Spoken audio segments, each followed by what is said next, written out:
Évangile de Jésus-Christ selon saint Luc. En ce temps-là, comme Jésus avait expulsé un démon, certains dirent « C'est par Belzéboul, le chef des démons, qu'il expulse les démons ». D'autres, pour le mettre à l'épreuve, cherchaient à obtenir de lui un signe venant du ciel.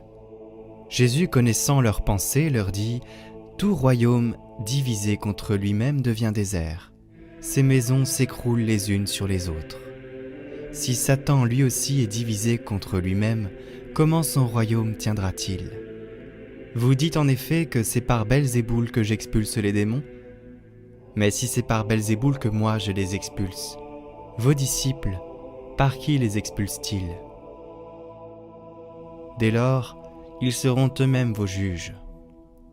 En revanche, si c'est par le doigt de Dieu que j'expulse les démons, c'est donc que le règne de Dieu est venu jusqu'à vous.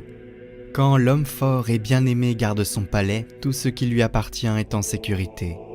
Mais si un plus fort survient et triomphe de lui, il lui enlève son armement auquel il se fiait, et il distribue tout ce dont il a dépouillé.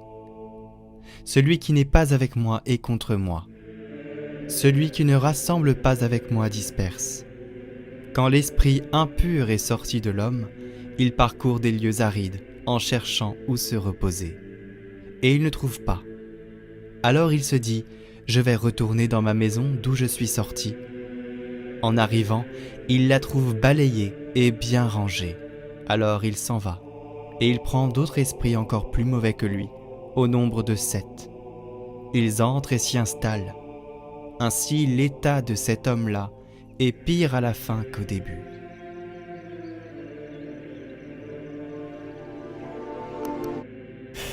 Dans notre monde, tout devient suspect. On se met à douter de tout. C'est un peu l'ère du complot. Dans l'Évangile, on suspecte Jésus de composer avec le chef des démons. On ne veut pas croire qu'il pourrait en être autrement. Alors Jésus prend à partie ses interlocuteurs. Et si c'était par le doigt de Dieu que je guéris les malades ? Et si ces guérisons qui libèrent des personnes prisonnières de leur mal était la manifestation de la proximité de Dieu, de l'amitié de Dieu. En guérissant, Jésus manifeste qu'il est vainqueur du mal et que sur lui, ce mal n'a aucune prise. N'était-il pas sorti vainqueur de son combat au désert, tenté par le diviseur ? Ceux qui complotent divisent, tandis que Jésus qui guérit sert l'unité et la communion. Il construit la fraternité, ouvre à la vie. N'est-il pas étonnant de voir que ceux qui accusent Jésus de complicité avec le mal sont incapables de voir le bien qui touche cet homme que Jésus vient de libérer ? Enfermés qu'ils sont dans leur logique, ils passent à côté de l'œuvre créatrice et libératrice de Dieu qui agit par Jésus. Méfions-nous des démons complotistes et diviseurs qui peuvent habiter en nous. Ne soyons pas de connivence avec eux. Seul l'amour véritable, qui est le Christ, peut vaincre en nous tous ces démons. Jésus n'est pas divisé.